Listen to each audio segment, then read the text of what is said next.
दरवाजा ही खुला छोड़ रखा है। कितनी बार बोला इन बच्चों को दरवाजा बंद करके रखो, सुनते ही नहीं है। मस्ती कर रहे होंगे कहीं। कहाँ हो दोनों? पृथक,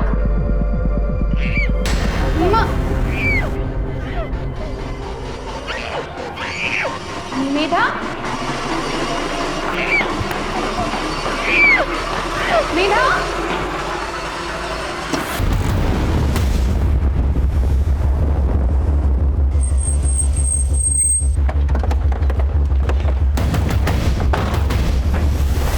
बेटा, बेटा कौन था वो?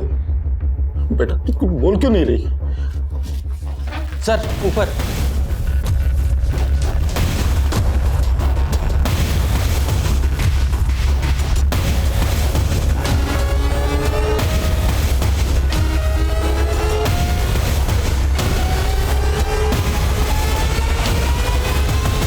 सर जब ये हुआ तब मैं ऑफिस में था। मेरे बेटे ने फोन करके मुझे बताया। बेटा आपने पापा को फोन किया था?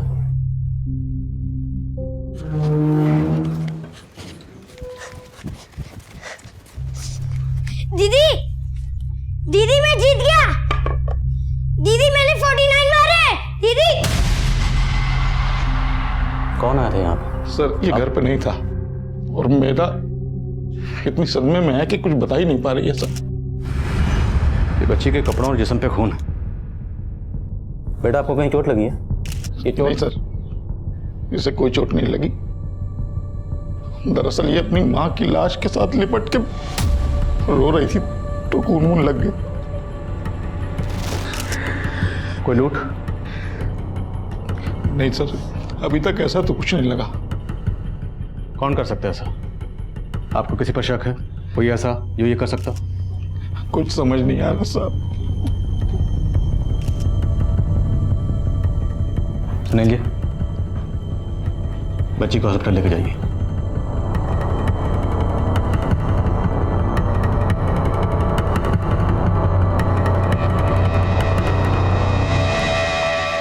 काफी ब्रूटल मर्डर है सर।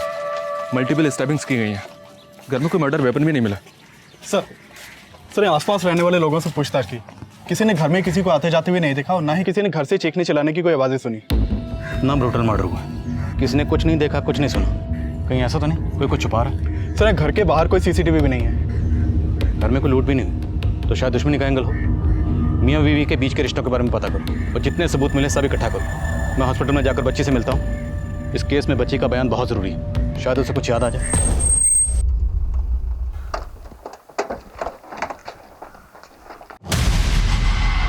ये क्या कह रहे हैं आप? ऐसा मत बोलिए, ऐसा कुछ नहीं हो सकता। मैं समझ सकता हूँ इस वक्त आपके दिल पर क्या गुजर रही है, लेकिन मुजरिम तक जल्द से जल्द पहुँचने के लिए हमारा बच्ची से बात करना बहुत ज़रूरी था और बच्ची अभी बात करने की हालत में है नहीं। तो आप बताइए, जहन पर जोर डालिए, क्या कोई ऐसा था जिसकी आपकी बीवी या बच्ची पर बुरी नज़र थी? नहीं, ऐसा तो कभी महसूस ही नहीं हुआ कि ऐसा कुछ हो जाएगा। कुछ समझ में नहीं आ रहा सर।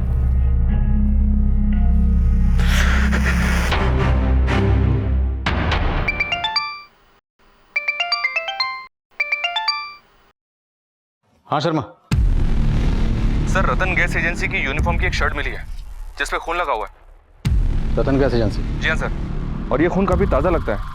शर्मा, उस कपड़े पर जो खून लगा है उसे बच्ची की मां नेहा के खून से मैच करवाओ। और एक बात, बच्ची के साथ रेप हुआ तो हो सकता है कि शायद बच्ची की मां नेहा के साथ भी रेप हुआ। देखते हैं पोस्टमार्टम रिपोर्ट क्या कहती है। Okay sir. सुनिए जी, क्या आपकी जान पहचान का कोई रतन गैस एजेंसी में काम करता है? रतन गैस एजेंसी? जी। नहीं सर, कोई पहचान वाला तो कोई नहीं। क्या बात है सर? आपके घर के पास एक कपड़ा मिला है रतन गैस एजेंसी का जिस पर खून लगा हुआ। सर जान पहचान का तो कोई नहीं है, लेकिन सिलेंडर वहीं से आता है हमारा। आज सुबह ही नाश्ते पे हम लोग बैठे थे तो पृथक ने। ये क्या? ब्रेड? मम्मी, मैंने आपको आलू के पराठे बनाने के लिए बोले थे और आपने ब्रेड बटर दे दिया। अब मैं नहीं खाऊंगा। अभी यही खाना पड़ेगा क्योंकि गैस खत्म हो गई। हीरो, गैस खत्म हो गई? अरे दोनों सिलेंडर खत्म हो गए क्या? मैंने आपसे कहा था ना गैस बुक करवा दीजिए, आप फिर भूल गए। अरे लेकिन मैंने तो करवा दिया था ना। अरे पर आई तो नहीं ना? कहीं ऐसा तो नहीं सर कि डिलीवरी देने वाले ने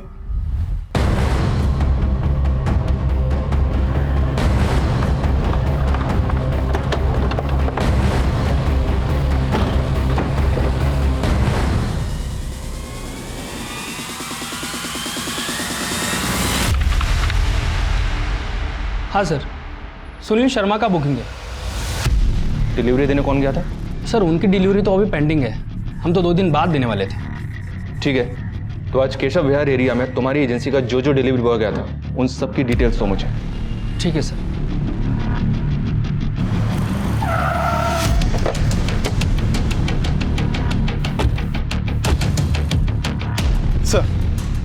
सर शर्ट पे मिला ब्लड मेधा की मां के ब्लड से मैच करता है और हमने रतन गैस एजेंसी में काम करने वाले उन चारों लड़कों को उठा लिया है जो उस दिन केशव विहार और उसके आसपास के एरिया में डिलीवरी करने गए थे। सर चारों अंदर लॉकअप में हैं। तुम चारों में से सुनील शर्मा के घर कौन कौन गया था? बोलो।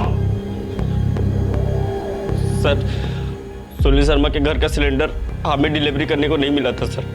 डिलीवरी देने नहीं गए थे, वहां गए थे कांड करने। कौन गया था? तुम गए थे? नहीं सर, मैंने कुछ नहीं किया सर। इतना तो हमें पता है, गया तो तुम चारों में से कोई एक था, लेकिन एक दूसरे को बचाने की कोशिश करोगे तो चारों के चारों फंसोगे। सोच लो। सिंह, सब अपने दिमाग पर जोर डाल लें, लेकिन इनका दिमाग चल नहीं रहा, फिर अपना जोर दिखाओ इन्हें। बेटा इनमें से कौन था? कोशिश करो पहचानने की।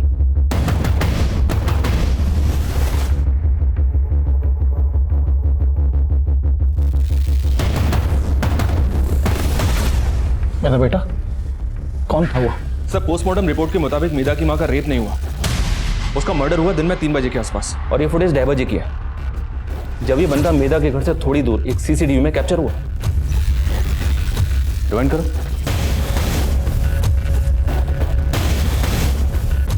पॉज करो। इसने रतन गैस एजेंसी की शर्ट पहनी हुई है। जी हाँ सर, लेकिन इसकी कद काठी रतन गैस एजेंसी के डिलीवरी बॉय से काफी अलग है। उन सभी की एलिबाई चेक की मैंने सर, उस दौरान वो दूसरे एरियाज में थे। तो फिर ये कौन है?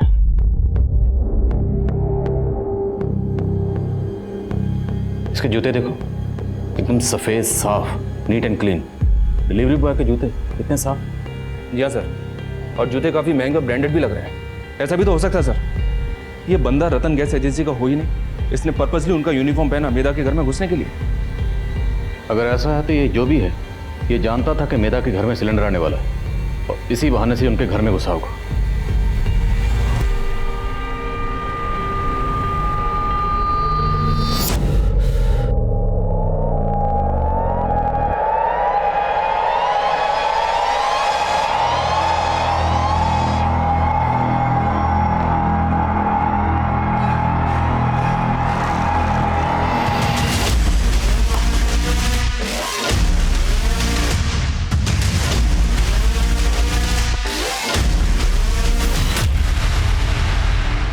बोलो बेटा, कि यही है जिसने आपकी मम्मी को मारा था?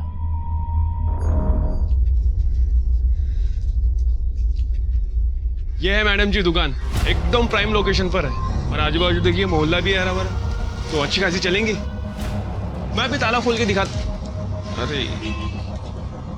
अरे भी चाबी भूल गया मैं। अब 2 मिनट रुकिए, मैं जल्दी से चाबी लेके आता हूँ। भैया थोड़ा जल्दी, बच्चे घर पर अकेले हैं। बस यूं गया और यूं आया, बस 2 मिनट।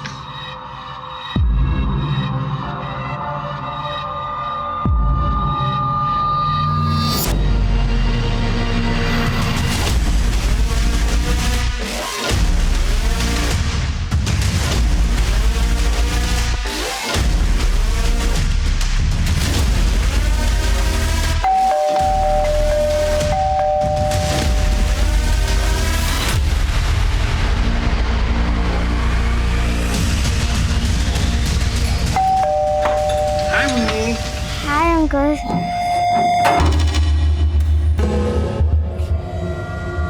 मम्मी कहाँ है? अरे बेटा, मम्मी आपकी दुकान देखकर मार्केट चलेंगे, तो उन्होंने मुझसे कहा कि आपको उनके पास छोड़ दूं। चलो, मम्मी वेट कर रही है। हाँ चले, चलो। हाँ।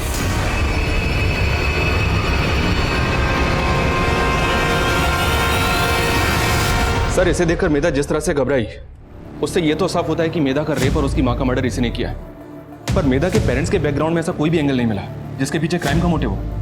शर्मा, घर में 2 लोग थे, 12 साल की बच्ची मेधा और 32 साल की उसकी मां नेहा। लेकिन बच्ची का रेप होता है और उसकी मां का मर्डर। कहीं ये कोई चाइल्ड मोलेस्टर तो नहीं?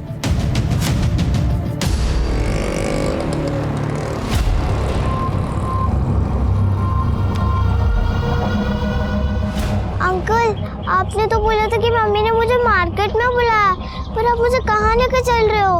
अरे बस पहुंच ही गए बेटा, हम पास में ही हैं यहाँ पर। चलो चलो। इस फोटो को सभी थाने में भेजो और पिछले दिनों जितने भी चाइल्ड मोलेस्टेशन और रेप के केसेस फाइल हुए सभी के बारे में पता करो। हो सकता है कोई सीरियल चाइल्ड मोलेस्टर हो और हमें उन केसेस से इस तक पहुंचने की कोई लीड मिल जाए। Right sir.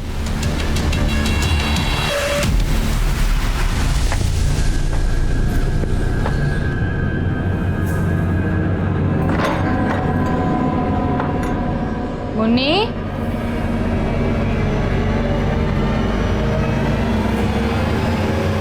मुन्नी, मुन्नी। भाई साहब, आपने मुन्नी को देखा क्या? नहीं। मुन्नी, बेटा आप लोगों ने मुन्नी को देखा कहीं पर? नहीं। मुन्नी। अंकल, आप मुझे बेवकूफ बना रहे हो। यहाँ पे कहाँ है मार्केट? मैं जा रही हूँ। भाई साहब, आपने छोटे बच्चे को देखा क्या?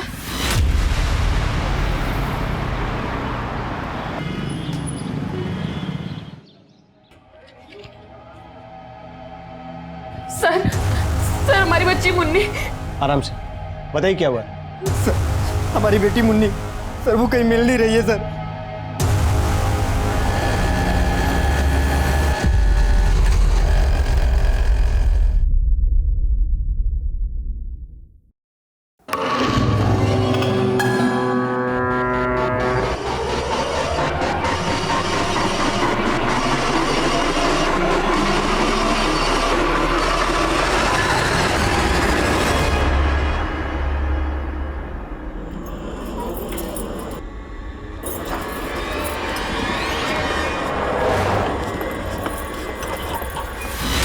सर मैंने उस वाइट शूज वाले आदमी का सीसीटीवी इमेज दूसरे थानों में भेजा।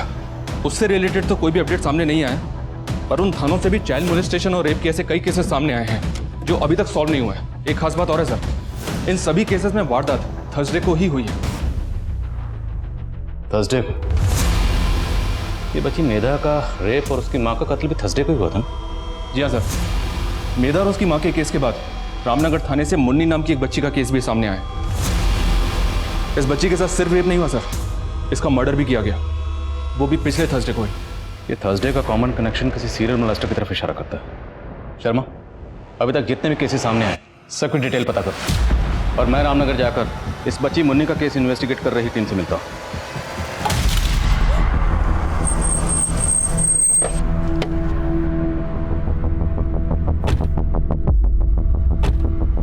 सर, मुन्नी के पापा अपने लिए किराए पर एक दुकान देख रहे थे। उसी शाम वो आदमी घर पर आया था।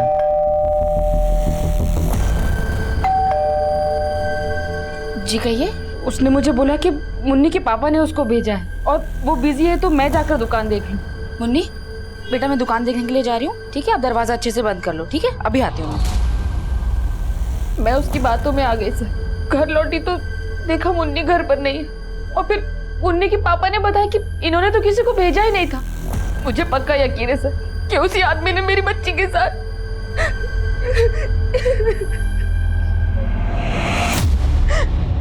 सर उस आदमी ने जो दुकान मुन्नी की माँ को दिखाया था उसका ओनर रेंट पे दुकान देने वाला ही नहीं था। हमने इस एरिया के सारे ब्रोकर्स को इन्वेस्टिगेट करके देखा, हमें लगता है वो आदमी इस एरिया का था ही नहीं।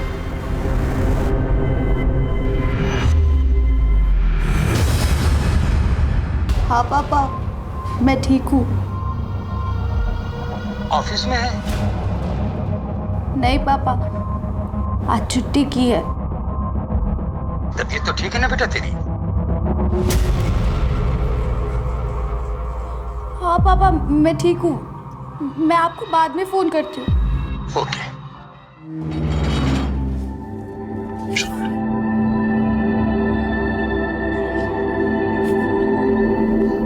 बेटा, आ जाओ।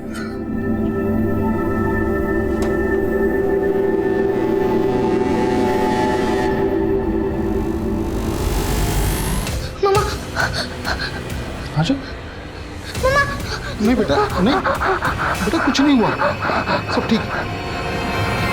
पापा है ना तुम्हारे साथ, ना कोई नहीं, कुछ नहीं हुआ। आ जाओ।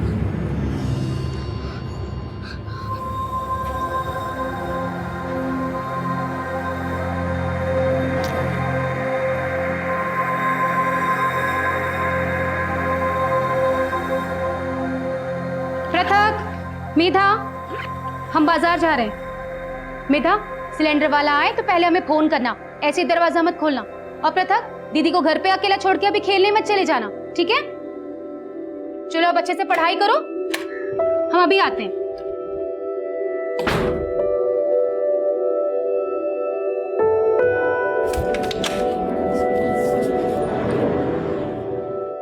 दीदी दीदी, मैंने आपको बताया था ना कि मेरा मैच है। मम्मी ने भी बाहर जाने से मना किया है ना, बुलाओ अभी। नहीं नहीं नहीं, प्लीज दीदी जाने दो ना, मेरा मैच खेलना जरूरी है। और दीदी प्लीज जाने दो ना, प्लीज प्लीज प्लीज जाने। ठीक है, जा, लेकिन मम्मी के आने से पहले आ जाना। पक्का? थैंक्स दीदी, मम्मी को मत बताना। ठीक है, मम्मी के आने से पहले आ जाइयो। पृथक, सब मेरी गलती है पापा, मुझे नहीं जाना चाहिए था ना पापा। I am sorry.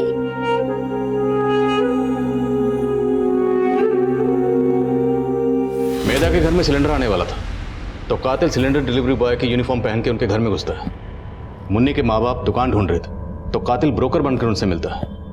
मतलब साफ है, कातिल जो भी है वो पहले फैमिली के बारे में जानकारी इकट्ठा करता है, उनके बारे में पता करता है, फिर उन्हें अपना टारगेट बनाता है। मोडस ऑपरेंडी सेम है तो शायद कातिल भी सेम ही हो। सर, मुन्नी की माँ ने उस आदमी का ये स्केच बनवाया था, पर उसने ध्यान नहीं दिया कि इसने इसकी तरह व्हाइट शूज पहने थे यानी। और सर, दूसरे थानों से भी अलग अलग सीसीटीवी इमेजेस और स्केचेस सामने आए, सारे सस्पेक्ट अलग अलग दिखते हैं। आदमी एक नहीं लगता सर। तो तुम्हें लगता है कोई गैंग है जो थर्सडे को बच्चियों को अपना शिकार बनाता है? रेप और मोलेस्टेशन के 20 केसेस, सेम मोडस ऑपरेंडी, वारदात का दिन भी सेम, थर्सडे। पर अपराधी एक था या ये कोई गैंग था, ये उस वक्त हम समझ ही नहीं पा रहे थे। मुद्दा बेहद गंभीर था और इन सभी केसेस की सिमिलरिटीज को देखते हुए डीसीपी साहब ने इन सभी केसेस को इन्वेस्टिगेट कर रहे ऑफिसर्स की एक टीम बनाई जो मेरी अगुवाई में कंबाइंड मिशन पर थी। और अब तक जितने केसेस सामने आ चुके थे, हमने सबको बारीकी से स्टडी करना शुरू किया। मेधा और मुन्नी की तरह कई बच्चियों की मुस्कान छीन ली गई थी और हम विक्टिम्स की फैमिली से मिलकर हर तरह की जानकारी जुटा रहे थे। लेकिन कई फैमिलीज उस हादसे के बारे में फिर से कोई बात नहीं करना चाह रही थी। कई फैमिलीज हम पर ही अपना गुस्सा निकाल रही थी। उनका कहना था कि हमने अपना काम ठीक से नहीं किया, जो कि वाजिब भी था। रेप, मर्डर और मोलेस्टेशन के 20 से ज्यादा केसेस अनसॉल्व थे। अब हम पर एक बड़ी जिम्मेदारी थी, वो थी पब्लिक का भरोसा जीतना। आगे ऐसे अपराध ना हो, इसके लिए हम स्ट्रेटजीज बना रहे हैं। सिचुएशन पर कंट्रोल करने के लिए हमें हर गली, मोहल्ले और स्कूल में जाकर टीचर, पेरेंट्स और गार्जियन से मिलना होगा। क्रिमिनल अलग अलग भेस में ट्रैवल कर रहा है तो ऑटो रिक्शा वाले उसकी लीड देने में अहम रोल निभा सकते हैं। हमें किसी भी सूरत में क्रिमिनल तक पहुंचना है, उसके लिए चाहे हमें कुछ भी करना पड़े। Is that clear? Yes sir.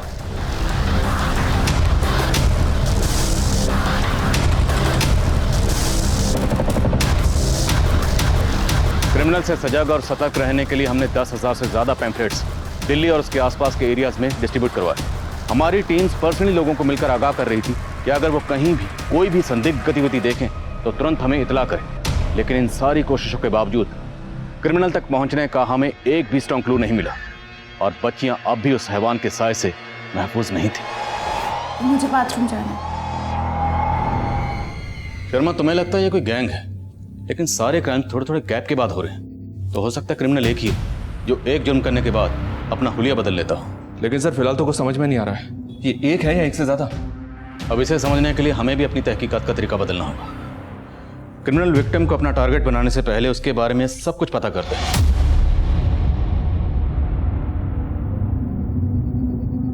उसके घर वालों के बारे में पता करता है। तो जाहिर सी बात है उस एरिया में जाता होगा, घूमता होगा, रेकी करता होगा। एक काम करते हैं, उस फुटेज को एक बार फिर से स्टडी करते हैं। किसी ना किसी फुटेज में कुछ ना कुछ तो ऐसा जरूर कैप्चर हुआ होगा जिससे हमें कुछ क्लू मिल सके।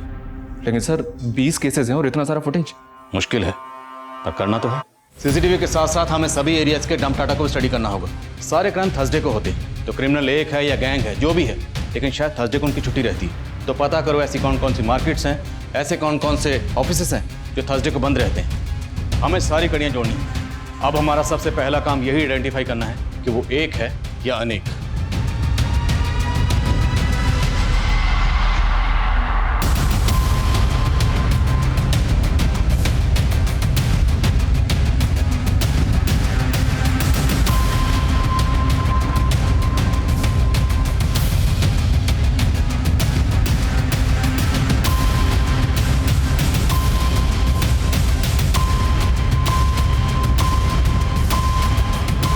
सर सभी 20 एरियाज के अलग अलग सीसीटीवी से 700 घंटे की फुटेज कलेक्ट की है। सभी एरियाज के डंप डेटा में तकरीबन 2 करोड़ नंबर है।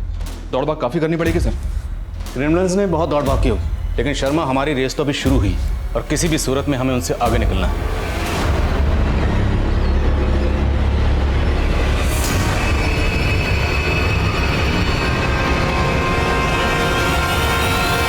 अलीशा पुत्र, यहाँ क्या कर रही है? तेरे पापा का फोन आया, चल जल्दी कर जल्दी। हेलो पापा, मैंने गिफ्ट भेजा था, मिला आपको? हाँ बेटा मिला मुझे, और इसीलिए थैंक यू कहने के लिए मैंने तुम्हें फोन किया है। मुझे थैंक्स नहीं चाहिए, आप आ रहे हो ना मेरे बर्थडे पे? हाँ बेटा मैं आ रहा हूँ। दादी पापा मेरे बर्थडे पे आ रहे हैं। ये क्या बात है अलीशा, अलीशा के पापा बर्थडे पे आ रहे हैं? हाँ। थोड़ा बात कराओ। सत श्री अकाल वीर जी। सत श्री अकाल। अरे इस बार आ रहे हैं कि तुझे तो पता है कितना बिजी हूँ मैं यहाँ पर, और तुम और बेबी हो ना वहाँ अलीशा का ख्याल रखने के लिए। हाँ हाँ वीर जी, हम सब संभाल लेंगे। लो बात करोगी? हाँ। हेलो पापा, bye, I love you. I love you बेटा। चल पुत्र, अपना ख्याल रखना, ठीक है? हाँ बेबी, आप भी अपना ख्याल रखना, ठीक है?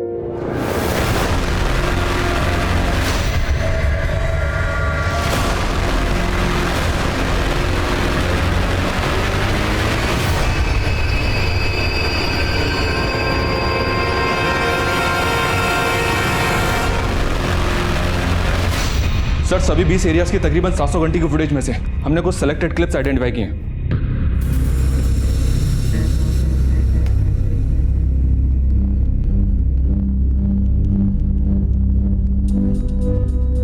माना इन सारे क्लिप्स में क्रिमिनल का हुलिया अलग अलग है, लेकिन एक चीज कॉमन है, इसकी चाल। ये जब भी चलता है तो इसका एक कंधा झुका हुआ होता है। सर इसका मतलब ये गैंग नहीं है, आदमी एक ही है।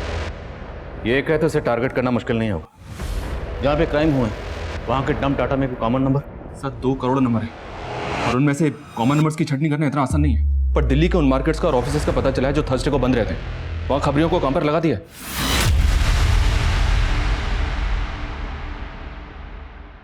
अलीशा पुत्र, क्या हो गया पुत्र? हाँ? क्या? अरे बोल तो सही, क्या क्या हो गया?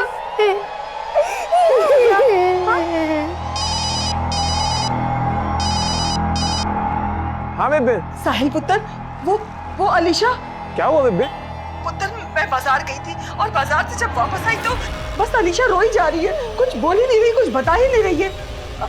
अलीशा, अलीशा, अलीशा पुत्र, हेलो बेबे। अलीशा पुत्र, पुत्र आंखें खोल, पुत्र।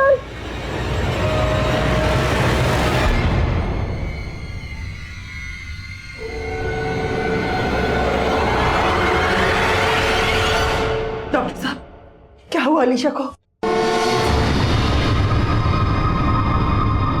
और हमें पुलिस को इन्फॉर्म करना पड़ेगा।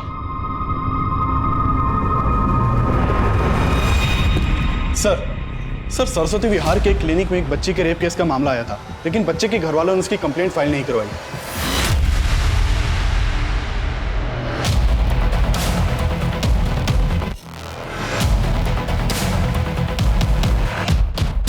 सर उस बच्ची का नाम अनीशा था, उसी के साथ रेप हुआ था। सर उनके फैमिली वाले को जब मैंने बताया कि उस बच्ची के साथ रेप हुआ है और हमें पुलिस को इन्फॉर्म करना पड़ेगा, तो वो लोग उसको साथ में लेके चले गए। नहीं डॉक्टर साहब, हमें पुलिस कंप्लेंट नहीं करती। मेरी बात समझ। मैं आपके सामने हाथ जोड़ती हूँ, अगर ये बात घर से बाहर गई तो हम कहीं मुंह दिखाने के लायक नहीं बचेंगे। कहाँ रहती है फैमिली? सर मैं उनकी डिटेल्स तो नहीं ले पाया, लेकिन सर मैंने जब ये न्यूज़पेपर में मोलेस्टेशन का केस देखा तो मुझे लगा कि उस दिन ही आप लोगों को इन्फॉर्म कर देना चाहिए था। कब की बात है? सर 2 दिन पहले। 2 दिन पहले भी थर्सडे था, तो शायद ये वही क्रिमिनल है। ये क्राइम पे क्राइम किया जा रहा है और हम अब तक उस तक पहुंचने में नाकाम हैं। शर्मा, इस क्लिनिक के सीसीटीवी का फुटेज निकलो। वो फैमिली इसमें जरूर कैप्चर हुई होगी। पता लगाओ कि वो फैमिली कहाँ रहती है और उनकी बच्ची का रेप कहाँ हुआ था। हमारे इस फैमिली से मिलना बहुत जरूरी है, क्योंकि हो सकता है इस फैमिली के जरिए हमें उस क्रिमिनल तक पहुंचने को लीड मिले। Right sir. वीर जी, मैंने बेबे को कहा था कि पुलिस को इन्फॉर्म करने में कोई बुराई नहीं है, लेकिन बेबे ने तो मेरी सुनी ही नहीं। अरे तुम लोगों का दिमाग खराब हो गया क्या? फोन बेबे। गौतम पुत्र, तू अलीशा की बिल्कुल फिक्र मत कर। अरे कैसे फिक्र ना करूँ माँ, ये छोटी मोटी बात नहीं है। हमने पुलिस में इसलिए इन्फॉर्म नहीं किया क्योंकि लोगों को अगर पता चल जाएगा तो हमारी अलीशा का जीना हराम हो जाएगा।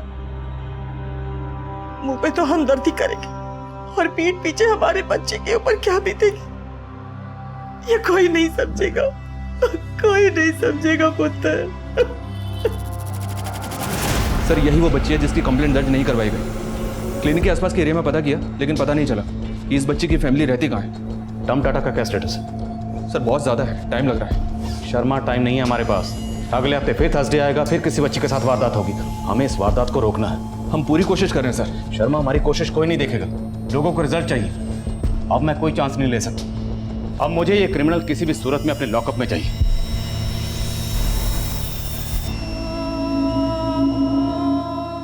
बेटा, बेटा रेडी नहीं हुई अभी तक? बेटा, अगर तू पूरे दिन घर पे रहेगी ना तो वो सब कभी भूल नहीं पाएगी। इसलिए बैग लगाओ अपना, यूनिफॉर्म पहनो और स्कूल चलो। दीदी, आपको पता है स्कूल में है ना अमरूद के पेड़ पर बहुत सारे अमरूद आ गए। आपको अमरूद पसंद है ना? चलो हम दोनों वापस जाके ना अमरूद तोड़ेंगे। दीदी प्लीज चलो ना, अगर आप नहीं चलोगे तो मैं भी नहीं चलूंगा। प्लीज चलो ना, please please please please.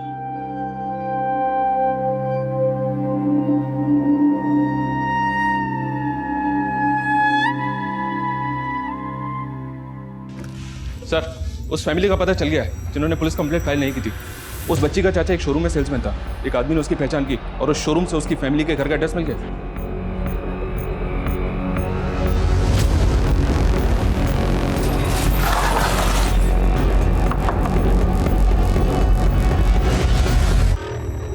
Alisha यही रहती?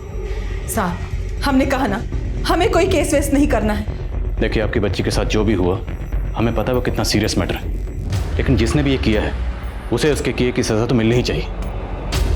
और हम आपका कंसर्न समझते हैं, इसलिए हम वादा करते हैं हम इस मैटर को पब्लिक नहीं करेंगे।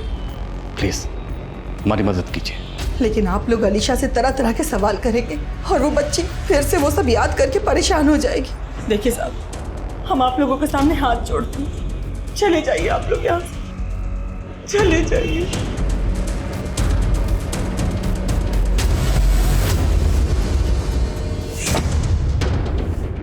रिया, रिया इधर तो, रिया, रिया इधर तो, रिया, रिया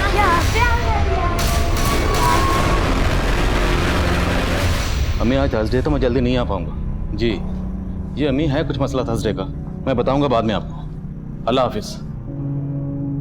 अरे गुप्ता, जब भी थर्सडे आता है ऐसा लगता है ये टेढ़ी चाल वाला फिर से मात ना दे दे हमको।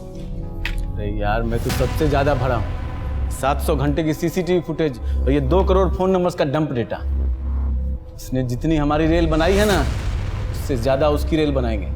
बस एक बार हाथ आ जाने दो। सर फाइनली डंप डेटा से हमें वो नंबर मिला है जो शायद इसका हो सकता है। जो नंबर सामने आया वो उन 4 एरियाज में कॉमन था जहाँ उन बच्चियों के साथ रेप हुआ। वो नंबर फेक आईडी से लिया गया और उस वक्त बंद था। तफ्तीश के बाद पता चला कि वो नंबर ज़्यादातर संत नगर एरिया में एक्टिव रहता था, तो हमने सोचा क्रिमिनल संत नगर एरिया का हो। हमारी एक टीम संत नगर एरिया में तैनात हो गई। 50 से ज़्यादा पुलिस वाले अलग अलग भेस में संत नगर की गलियों में आम लोगों के बीच फैले हुए। हमने एक मैसेज ग्रुप भी बना रखा, लेकिन लगातार 10 दिन उस एरिया को स्कैन करने के बाद भी हमारे हाथ कुछ नहीं लगा।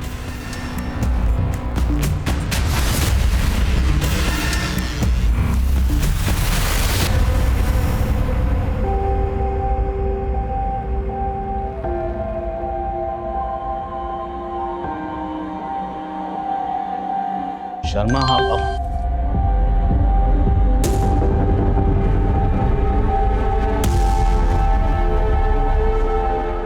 कांस्टेबल से कहो इसे एकदम से टारगेट ना करें, इस पर नजर रखें और कंफर्म करें कि ये वही है। हम थर्सडे तक इंतजार करेंगे, इसे रंगे हाथ पकड़ेंगे जब ये अगली वारदात करने की कोशिश करेगा।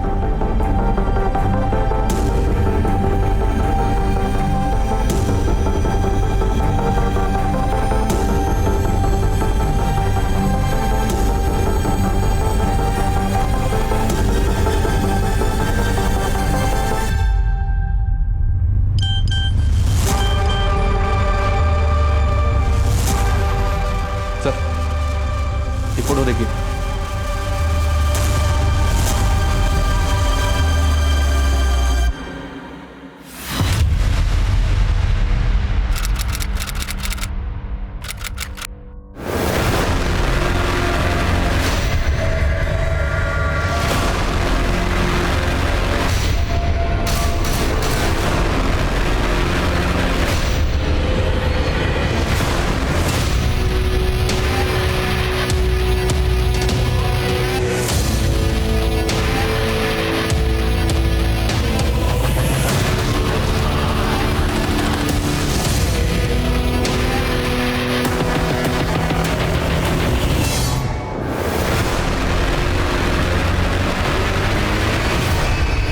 रिया, हाँ जी, आप कौन?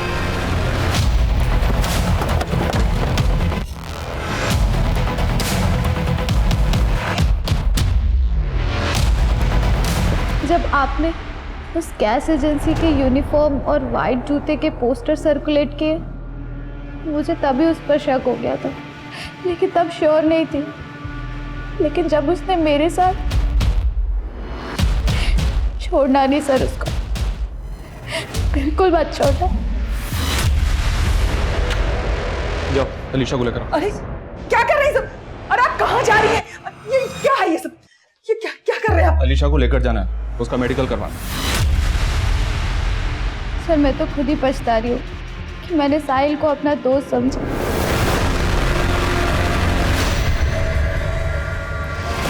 रिया, हाँ जी, आप कौन? अरे रिया, मुझे नहीं पहचाना? अरे मैं तुमसे मिलने आया था ना, तुम्हारी मम्मी ने मुझे भेजा है यहाँ पर, वो तो मैं यहाँ से गुजर।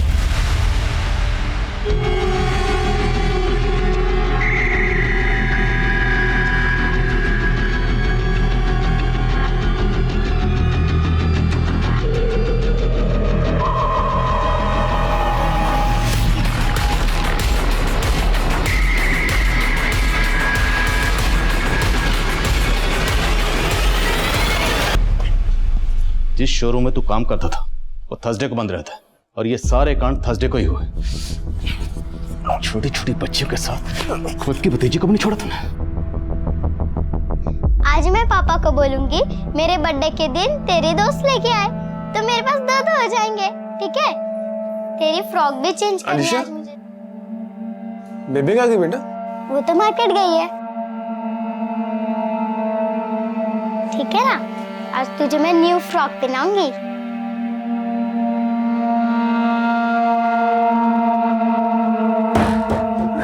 तो अलीशा के साथ बहुत पहले से ही। नहीं सर, नहीं, वो जिस तरह से आप लोग मुझे ढूंढ रहे थे तो मैं बाहर कुछ कर नहीं पाया, इसलिए घर में ही। छोटी छोटी बच्चियों के साथ, और वो लड़की जिसे तूने उसी के घर में बंदी बनाकर रखा हुआ था, क्यों? नहीं सर, नहीं सर, उसके साथ कुछ नहीं किया, वो तो मेरी गर्लफ्रेंड है। तो उसे उसी के घर में बंदी बनाकर क्यों रखा हुआ था? वो तेरी गर्लफ्रेंड, वो बच्ची थी, हाँ? उसे क्यों बंदी बनाकर रखा? सर उसे मुझ पर शक हो गया था, और मैं सोचा कि जब तक सारा मामला ठंडा नहीं हो जाता तब तक उसे बंदी बना के रखो, बाद में उसे भी। हाँ? बोल, कितनी बच्चों के साथ की ये गंदी हरकत? 3 साल से महीने में 2 या 3 बार।